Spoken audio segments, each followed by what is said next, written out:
The clamoring of metal against metal echoed through the hall as the cell door shut. Richard Allen Carver took a seat on his tiny cot, placing his bedroll upon it. He buried his pale face in his hands with a sigh. He would have never guessed he would ever be in prison. He mumbled to himself about how stupid it was for him to try and drive home that night from the party, cursing his fate and thinking of how disappointed his family was at his actions. His thoughts were interrupted by a man leaning out from the shadows across from him, an elbow resting against the other cot. "So, how long you got, pal?"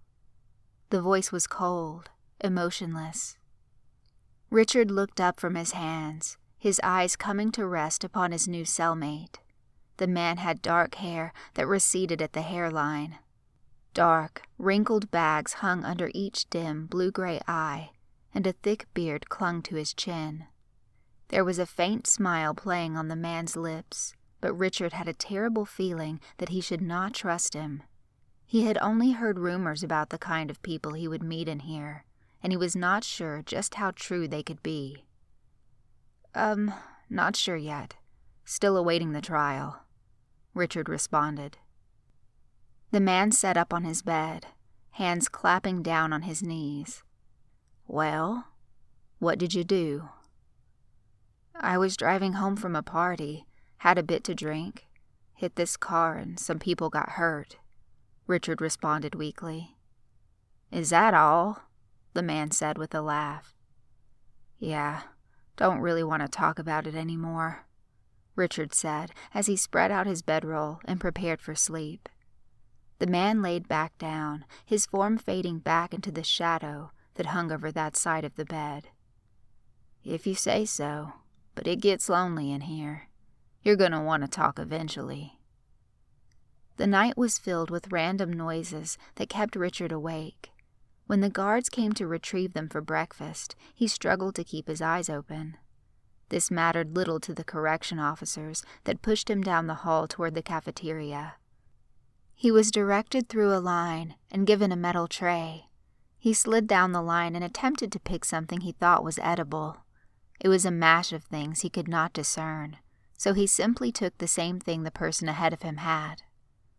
His tray dropped at an empty table as the masses converged on their claimed property. A few men sat across from him and began talking. They cut their eyes at Richard every time they caught him looking in their direction, which made Richard uneasy. He picked up a roll and broke it in half. The piece of bread had almost touched his lips when he felt an abrupt push against his shoulder.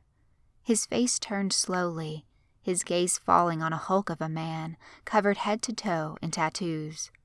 Richard learned quickly that there were places you did not sit, and this happened to be one of them. "That's Bubba's seat.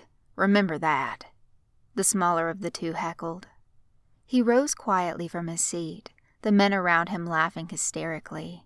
He had almost maneuvered around the giant before him when the smaller man slapped the tray from Rick's hands.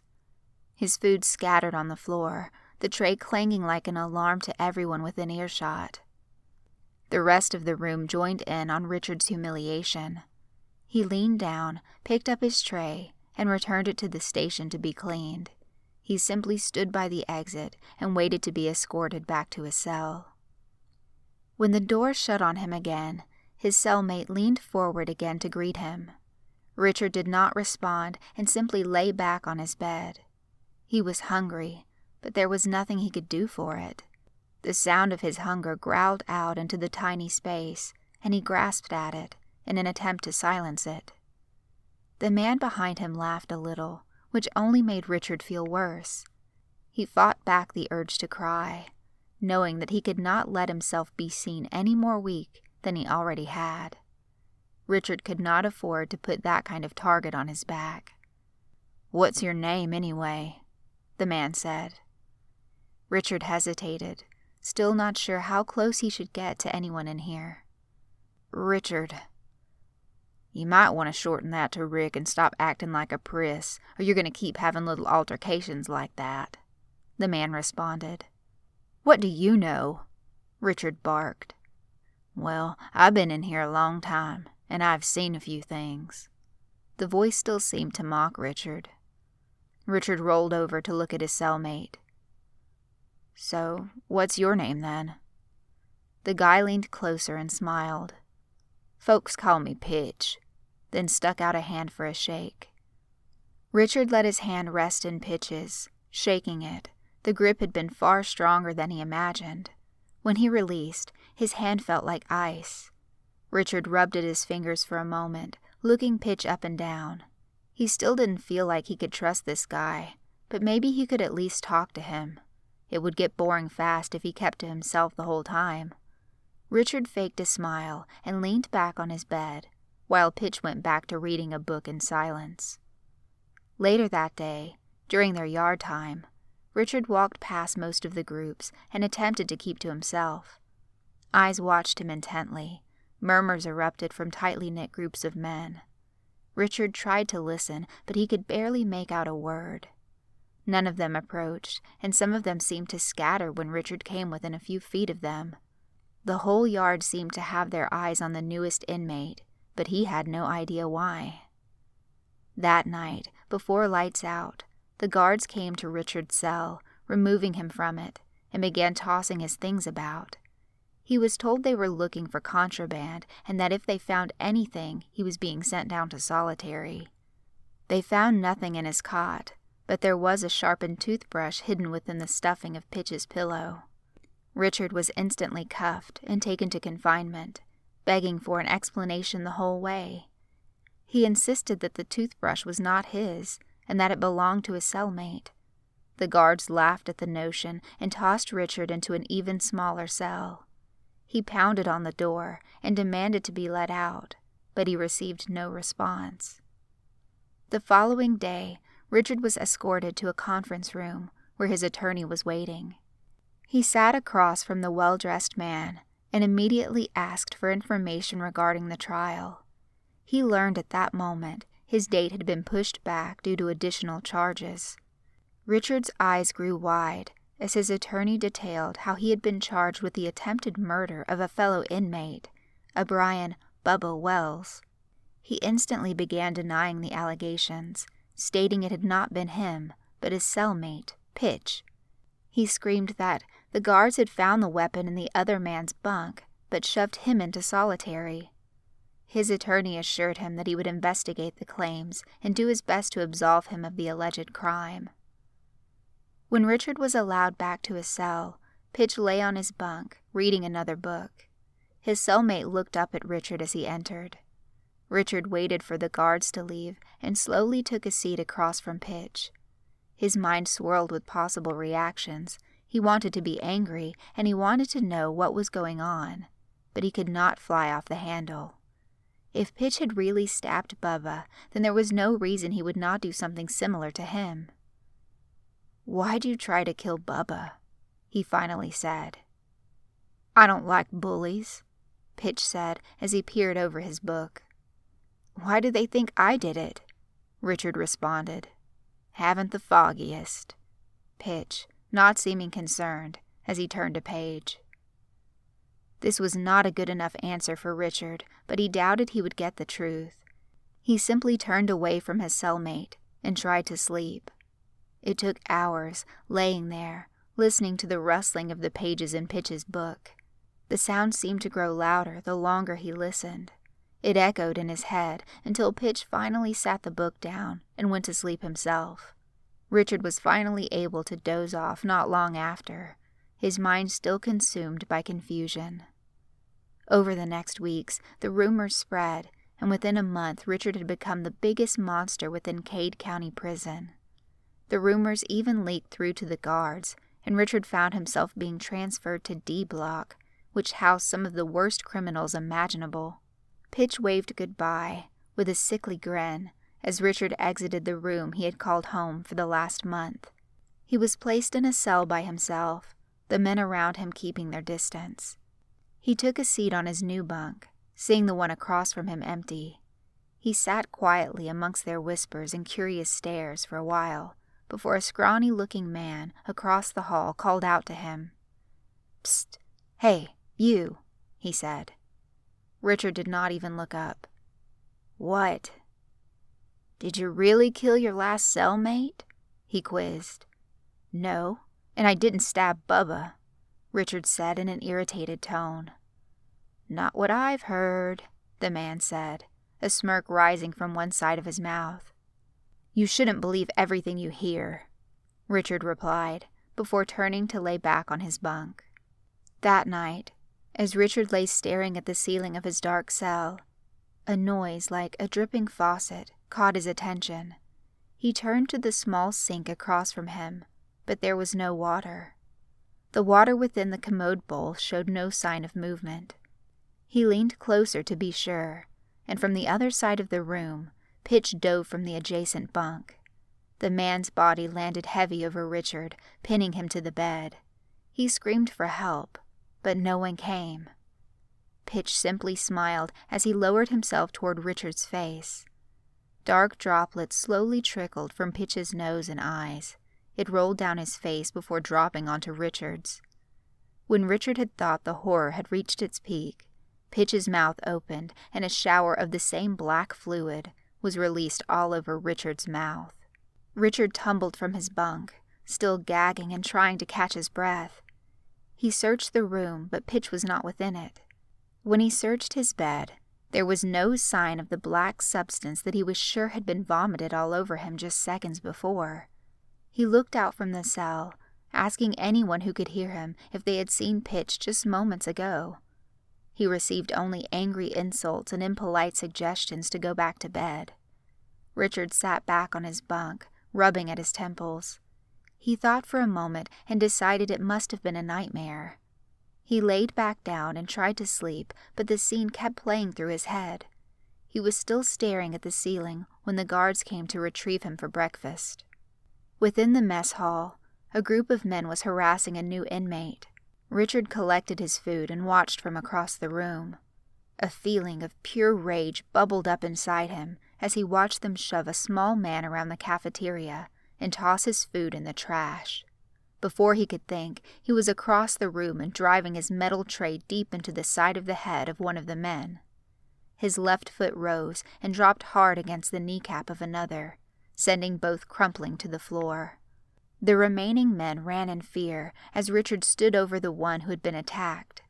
The man looked just as afraid of Richard as the others, but he thanked his rescuer for the help.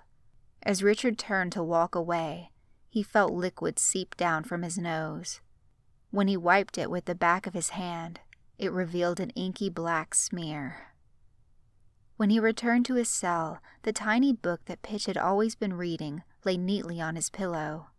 He lifted it slowly, noticing no distinguishing marks or lettering. It was simply a black leather-bound book with yellowing pages between. He opened it to the first page, and another drop of black dripped from his nose. It splashed upon the pages, splintering out onto the blank page before him. He turned the page and noticed that every page was blank as he wiped at his nose again. When he returned to the first page, his actions within the mess hall had been detailed in its entirety. Situations continued to occur that Richard could not seem to avoid being drawn into. His body would instinctively interfere, and each and every time his nose would bleed black, and every time it would get added to the book. It had become a hobby to keep him entertained within his lonely cell. Richard would smile as he watched the inky liquid move independently and form words upon the page, in neatly scrawled cursive. It did not take long to fill 10 pages, and he would read them over and over again before the guards would signal for lights out. Eventually, his actions afforded him a transfer to a maximum security prison. Cade County could no longer tolerate his violent nature and decided to hand him over to the federal prison system. As he took a seat within his new cell, he noticed that he was again alone within it. Richard started to feel as though they did not trust him in a small space with another person. He flipped through the pages again, having filled half the book. He wondered what would happen when he reached the end. Would the pages return to blank, and he start all over? Or would he need a new book? He pondered this as the men within his cell block began to make obscene gestures in his general direction. A sinister smile played on his lips, just thinking of the words that would fill his little diary of destruction. Within 6 months, he had made a new name for himself and would be serving 7 consecutive life sentences. Richard no longer cared. He just wanted to keep filling his book. It had become an obsession, and he would sit quietly in his room, reading from it, until he had an opportunity to strike again and add another page. Richard wanted nothing more than to see what happened when he got to the last page and did everything he possibly could to reach that goal quickly. He simply had to know the result. His thoughts were interrupted by the door to his cell opening and being gestured to exit for yard time. He smiled, knowing this was an opportunity to add another page or two. When he returned, new pages awaited to be filled after he stabbed 2 gang members with a makeshift knife fashioned from aluminum foil. He took a seat on his bunk and slid back into the shadow that covered it. Then opened his book and let the black droplets add to his growing journal. The cell door opened again, a new inmate being placed on the bunk next to him. Richard was scanning over the newly formed words as the man sat his bedroll down. Richard looked up over his pages, seeing that the man appeared to be far more dangerous than he. The man laughed at the sight of Richard. "So, this is the monster I keep hearing about?" The man laughed. Richard smiled and turned the book to a fresh page. "Yes," he said, without looking up. "You don't look like much of a monster to me. What's your name, anyway? Probably something nerdy like Bill or Bob, maybe even Richard." The man leaned forward, laughing, while bits of saliva sprayed Richard's face. Richard thought for a moment, his anger boiling up inside of him. Then, a drop of the dark liquid fell to the page and formed large letters that read, "Pitch." "Pitch," he said quietly. "Did you say bitch? I think he just said his name is Bitch," the man yelled out to the cell block, the men around them cowering from the commotion. "I said pitch," Richard screamed into the man's face as he rose from his bunk, the dark liquid flowing more rapidly from his nose and eyes. "What the man said as Richard drew closer. A few moments later, guards came rushing in to find Richard crumpled on the floor and the new inmate sitting on his bunk, flipping through a tiny black book. They revived Richard and took him to the infirmary to check for injuries. All of his tests came back fine, and he would be allowed to go back to his cell. That is, after he spoke with his attorney, who happened to be waiting for him in the conference room. The guards directed him to the room and placed him just across the table, still shackled for the protection of everyone within the room. "I'm sorry to inform you that we are going to lose your case," the lawyer said with a sigh. "The evidence against you is just too strong. I think you're going to get charged for murder again, Richard." "Murder? What are you talking about? I have never killed anyone," Richard cried, tears flowing from his eyes. "It must have been Pitch. He framed me again." The lawyer rubbed at his eyes, frustrated. "That's what you said the first time, Mr. Carver, but your actions within the penal system prove different. Plus, neither this facility or Cade County have any record of an inmate by that name or nickname. I even looked up the description you gave, and it doesn't fit anyone here." "This is impossible. It can't be. I haven't killed anyone," Richard yelled, his hands slamming on the table. The attorney jumped at the action, fear rising up in him. I'm sorry, Mr. Carver. There is nothing more I can do for you," he said, as he quickly gathered his things and rushed from the room.